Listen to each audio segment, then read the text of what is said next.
I think my wife, let's call her Amy, hates me and cheats. We've been together since 2018, married since 2022. We had twins last January and since then she has changed so much. When she and I first started going out, she was very clear that she never wanted children. She had a copper IUD in and said she intended to get her tubes removed once it expired. But the day came and she had the IUD removed, and was told that they wouldn't allow her to get her tubes tied because she was too young. She asked me to get snipped, but I didn't have medical insurance at the time so couldn't afford to do so. A few months later she said she changed her mind and wanted to try for children, so we did. She had 2 miscarriages before she got pregnant with our identical twin boys. I was extremely happy, and despite her being sick constantly she seemed happy too. She gave birth when she was 32 weeks and the boys spent 7 weeks in the NICU. My wife took this really hard. She constantly blamed herself because she worked up until she had to give birth, and says that had she done the bed rest like her doctors suggested, our boys would have stayed in longer. She also beat herself up a lot over not being able to breastfeed. She never established a milk supply because she was so stressed after birth and ended up with some kind of infection, and was told any milk she pumped after antibiotics would have needed to be dumped. After that point she was extremely distant from me and our kids. While I was on paternity leave, I was the main caretaker of the boys. I changed all their diapers, fed them, bathed them, everything. I took them to all their doctor's appointments by myself and my wife just laid in bed, completely shut out. My wife was supposed to start back up work remotely, but her job decided to not allow remote work. This sent her into a spiral because they ended up terminated her position. Without her working we couldn't afford childcare so she just stayed home all day with the boys. She didn't cook or clean, and talked about how she hated being home all day and how she missed working. We fought constantly because I felt like it was unfair. I wanted to be home all day doing nothing. I wanted to be a stay-at-home dad, and she was taking it all for granted. Well, now the boys are a year old, and I feel like nothing has changed. She still just sits and stares blankly, barely talking to me or engaging with our boys. I constantly ask her to help around the house, or to literally anything besides sit and stare. She looks like she's lost 30 pounds since giving birth and she's so pale, but whenever I mention anything to her she just yells at me to leave her alone. Our sex life is almost non-existent, and when we are having sex she just lies there, not making any sounds or moving. I feel like she hates me and hates our kids, and the life we've built. How do I talk to her? I am close to taking the boys and asking for a divorce because I am tired of talking to a wall. Update 1. I said I wanted to be able to be a stay-at-home dad and do nothing all day. I worded it this way because many times, including yesterday, I have come home from work and my boys are in their cribs, wearing dirty diapers with rashes while my wife is either sleeping or completely zoned out on the rocking chair. It has felt like she has done nothing all day, but it isn't true and I know that. Are you completely unaware of postpartum depression is a question I was asked a lot. And the truth is, yes. I live in Texas where sex ed doesn't really exist. I was never taught anything about pregnancy, labor and delivery, or the 4th trimester, postpartum. Doctors never gave us information on it. It was mentioned once in the beginning of her pregnancy by a doctor in passing, but I neglected to ask for clarification or do any research on my own. I also failed my wife by not bothering to Google her symptoms, which could have easily shown me postpartum depression.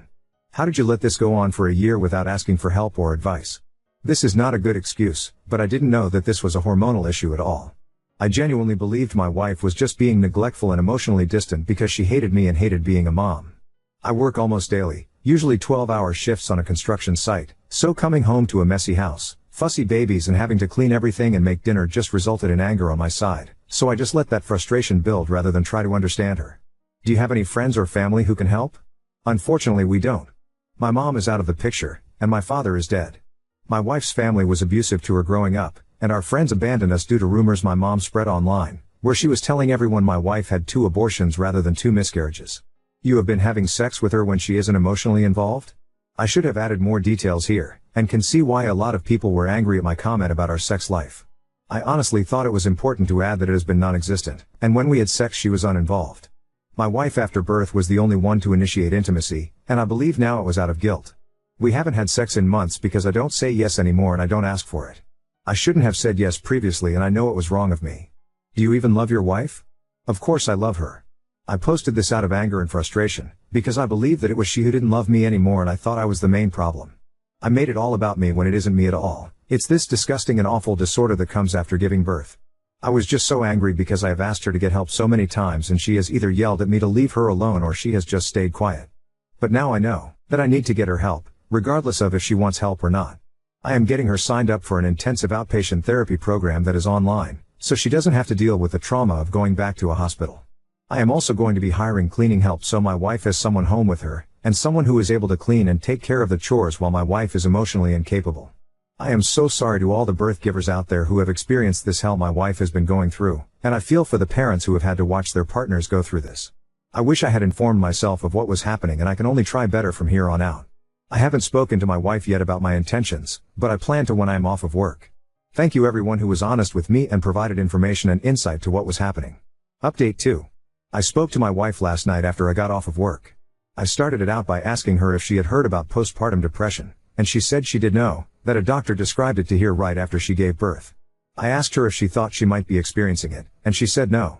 She didn't believe postpartum depression would last this long, and I asked her if we could look up statistics and information on it together, so we did. She was pretty quiet while we did this, but when we were done I asked her if she related to anything about it. She told me yes, everything the articles described was exactly how she has been feeling. I then asked her if we could get her signed up for online therapy, and I suggested I hire help for cleaning. She agreed to hiring help, but she is still hesitant on getting emotional support due to her birth trauma.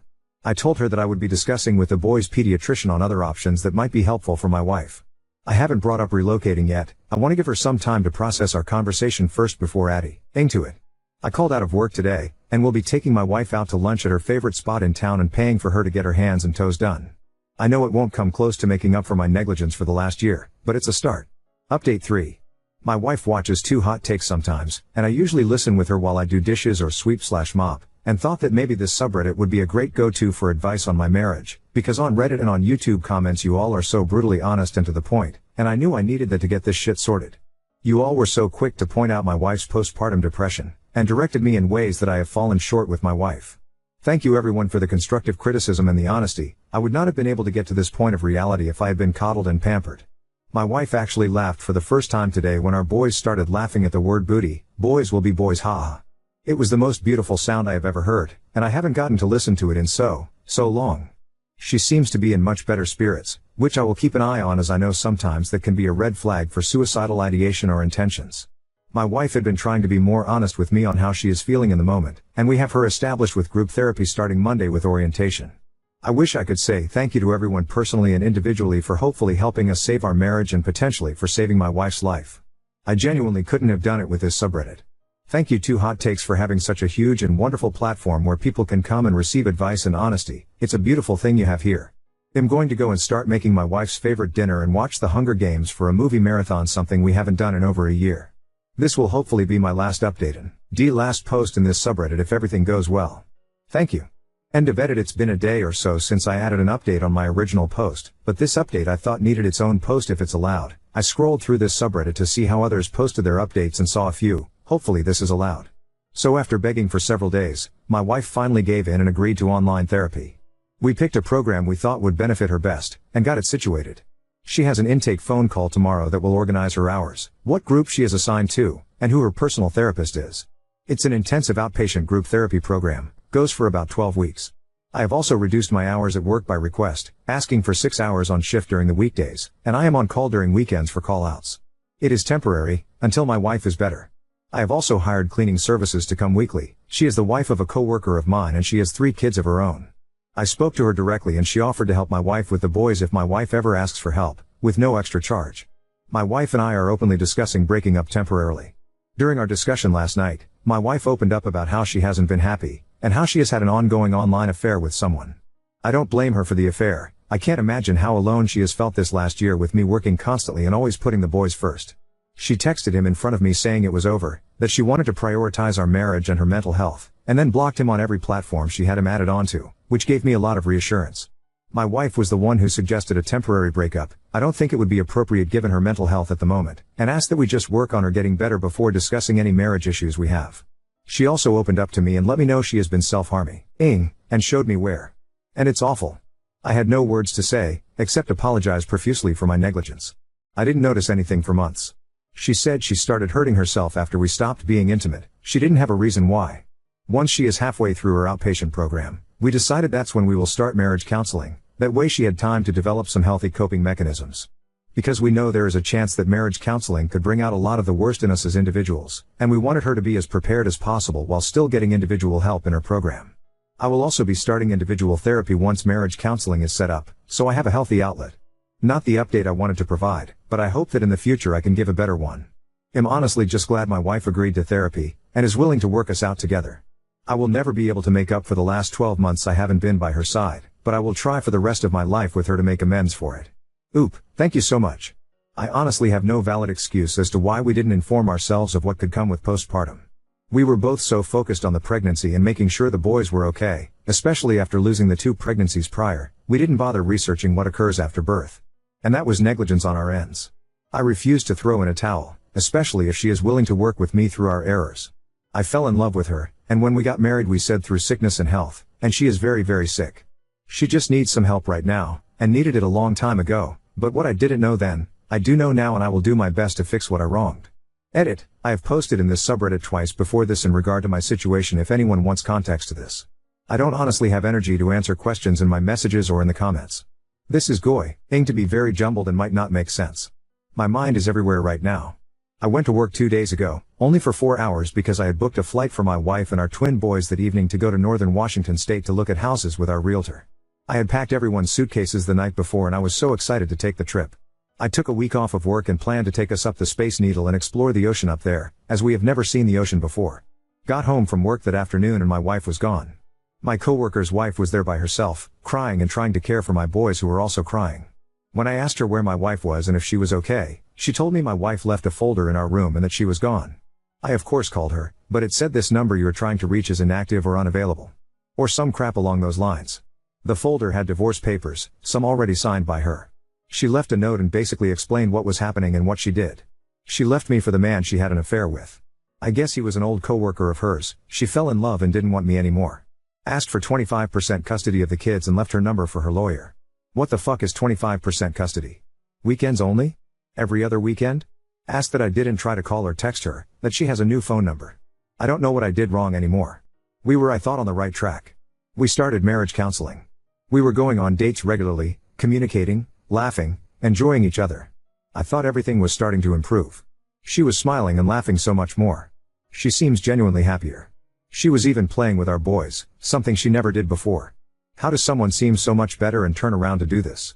I know I had fucked up before. I neglected her and ignored all the red flags in her mental health. I acknowledge them and take full accountability. I too, LD her, it was all my fault, and I know it is. She has every right to leave me, but why did she pretend to be happy if she wasn't? If she wanted a divorce, why didn't she ask? I told her if that is what she needed and wanted that we could, but that I thought we had something to fight for and she agreed with me. She told me she didn't want a divorce. She said she wanted to grow old and get married. She wanted to be with me. Now she doesn't? She says she has never been happy with me, that she felt forced to have kids when she didn't want any. I never forced her, I asked one time and when she declined I kept to myself. I was okay not having kids if she didn't want to go through having them. I was never going to force her into anything. I loved and respected her wishes. And I will respect her wishes now. In her note she even asked me to Venmo her money to start her off. I sent it to her. I know she will need money for her prescriptions and for food. But I am so heartbroken and honestly pissed off. I am so mad. How does one even go about finding daycare? What do I need to research and look into? Do I need to look for any red flags in daycares? How much does daycare even cost for twins? Any advice would be greatly appreciated. Thank you. Oop, she said she started talking to him either shortly before she gave birth or right after, so probably a little over a year. I honestly am not sure I can right now. I really want to. The school system by us has incredibly low ratings, and having grown up in that school system I know teachers and students don't care about education. Kids are there because they legally have to and teachers are there for paychecks. I only passed high school because I just asked my teachers for A's. But right now I don't know how I would travel across the US with twin infants by myself. I don't have anyone else, and if we do partial custody, I would need permission to move, wouldn't I? Unless that's just something that happens in movies and TV shows. I posted some months ago about my wife, Amy, and our twin sons. I was asking for advice on her behaviors, which had come out to be postpartum depression. She and I started therapy and then she told me she has been having an affair for months, and then left me for that affair partner. It's been a few months now, and just as shit started dying down my wife shows up at my fucking doorstep. This was on Monday. I legally had to give her our new address, and since we had moved from Texas to Washington, I didn't expect her to come up here. I knew she had been stalking me, not full-on creepy stalking, but she was checking out my Instagram stories on random accounts. I had her blocked. She would message me on these accounts to brag about her new life. She would talk about how good sex is with whatever STD-ridden guy she was fucking that week. She would send photos of herself in different beds, doing various inappropriate acts with different people. She would send photos of dime bags and booze bottles. Whatever she could send she did. No matter how many accounts I blocked. 2 weeks ago I just deleted my Instagram because I was fucking fed up, and I guess she took it upon herself to show up in person to harass me. I saw her first on my doorbell camera, as I was not home and my nanny was there. She looked like she was high or something, picking at her face, and she looked like a twig. She had lost so much more weight than I thought. I told my nanny to not open the door and ignore her. I had to leave work early to get home to convince her to leave. She said she was there to pick up our boys, and started accusing me of sexually abusing them or beating them, and said she had proof of whatever the fuck she was convinced I was doing. She told me she had to convince her boyfriend to drive her to Washington just to grab the kids. She didn't even have car seats in his car for them. His fucking back seats were full of bottles, cans, just garbage. I didn't even know how to react to her bullshit, so I called the cops and had her removed from the property. I just don't know what to fucking do anymore. She has nothing in Texas, so I'm sure she's going to find some fucking shelter or tent to camp out in close by so she can come harass me. I doubt I can get a restraining order, and I spent all my money buying this house. My boys don't deserve to be forced to go through this shit. They are only a year old, but fuck, I don't want this for them. I don't want her around as they grow up, don't want them to see who she had become, because she has never been like this. She used to be so sweet, funny, loving. She always had a smile on her face, and yeah, she was a little crazy from her trauma, but that crazy was nothing compared to whatever she is now. The Amy I knew would never touch hard substances, she barely drank. She hated the idea of sleeping around. Now she's a fucking drug addict and homeless. Do I get a wellness check on her? Do I try to fight for a restraining order? Now on to next story. Husband demands paternity test after years of financial support and sacrifices, showing lack of trust and putting strain on our marriage. My husband and I come from similar backgrounds. Our families were paycheck to paycheck and not many went to college. We both have degrees and make significantly more than the rest of our respective families. When we got married, I was already a homeowner of a small house and had a car. My husband, however, had a lot of debt and his credit was trash. It wasn't his fault. He had significant student loans and had frequently had to help his family members with money. He also has ADHD and had mishandled some bills. I was understanding of his situation, but I was also anxious to help him get debt-free so we can have kids without such burdens over us. He was making $80K and I was making $100K. He moved in with me and we split expenses 50-50, except that he didn't have to pay any rent. I fully covered the mortgage and home insurance since he's out on the deed, and I also paid extra into his debt so he can pay it off early. His car loan is in my name and I also cover half of that. I do IT technical support and I got the opportunity to take a job that required 50% travel but paid a lot more. We together decided that I'd do this job for a few years to significantly shore up our savings and pay off a good portion of the debt. I did this job for a little over 2 years till I got pregnant and then took a lower paying job, $120K now, which doesn't require travel. The travel job paid more, but it was so hard on me. I was traveling to the back ends of small towns where the big warehouses and data centers are located, and the job is physically demanding, pulling cables, moving equipment, working in very cold conditions. I was miserable in this job and ended up with some back problems, but it was a sacrifice for our family. When I was 8 months pregnant, my husband asked for a paternity test. It came out of nowhere and I asked him if he didn't trust me, and he said he did, but because I did so much travel he just needed some assurance for his peace of mind. He said his family and friends have asked him how he could be so sure of this pregnancy when I have been out of home for so many nights. It really broke my heart that I did so much for this man and didn't try to protect my assets or my money, and he treats me like this. I got very hormonal and cried about it, so he stopped pressuring me then. Now our son is 3 months old and he's back at it again. He's put his foot down that I need to have the paternity test done and he won't sign the birth certificate otherwise. I told him his name is already on the BC because we are married and I did the paperwork before they discharged us at the hospital. He didn't realize that would be the case and is furious at me thinking that I tricked him. So here I am stuck married to a man who not only doesn't love me or trust me but is an idiot. His family is calling me and pressuring me to let him do the test. My family is offended on my behalf, but some mutual friends are saying a test is not a big deal. But it is such a slap in the face after all I have done for him. Am I wrong for how I am feeling? Update 1. In my previous post here I had asked about how to deal with my husband wanting a paternity test. We did the test and got the expected results. He wanted to get one that has legal validity, not a home test. It was a lot more expensive and he paid for it. We had to use the agency to swab samples and maintain a chain of custody. I was surprised and bothered that he had this planned, but he covered the high price and it'd be in my interest to have a clear, indisputable legal trail, so we went and did that. He's been over the moon happy since I agreed to do this and I resent his happiness. He got the STI panel done and that was clean too. He was surprised by my request, but didn't argue about it. He said it's just a test, no big deal. He was a lot more weirded out about a post-nup and flat out refused to cooperate there. I gave up on that because I consulted a lawyer and I can't get much from that anyway. Whatever I have spent on him and his debt is gone and I can't expect anything back, and we are in a community property state. We argued a lot about separating finances, with him accusing me of trying to control him using money. He pointed out that we were a couple years away from him becoming debt-free, and if I leave it all on him then it'll take him 5+ years. He still does not understand how his showing a lack of trust in me is comparable. He kept arguing that if he were the one with more money he'd have spent it on me, and for me to use this now makes me a bad partner. He came around and agreed to contributing more to bills after seeing how much my family has turned cold towards him. I am close to my family and they had loved him, but this has made them upset at him. My little sister was outright rude to him, which really got to him. He is the middle child and was frequently teased and bullied by his siblings. My sister was the only relative who loved him like an older brother and doted on him. My words and arguments didn't move him, but he got upset about her icing him out. So now he'll be paying for his own car and contributing to insurance and covering his debt by himself. Still no rent because he simply can't afford it. I wasn't going to ask him to stop supporting his parents, and after all that there's nothing in his bucket. I wasn't thinking divorce when I wrote the post and I still don't want it. But I feel like I am falling out of love with this man. Like the scales have fallen from my eyes and all his faults that I had minimized before stand out glaringly. My mother is fully on my side, but she has advised me to not make any quick decisions. I don't know what I'm going to do. He's trying to be helpful and a good partner, but it feels like an act.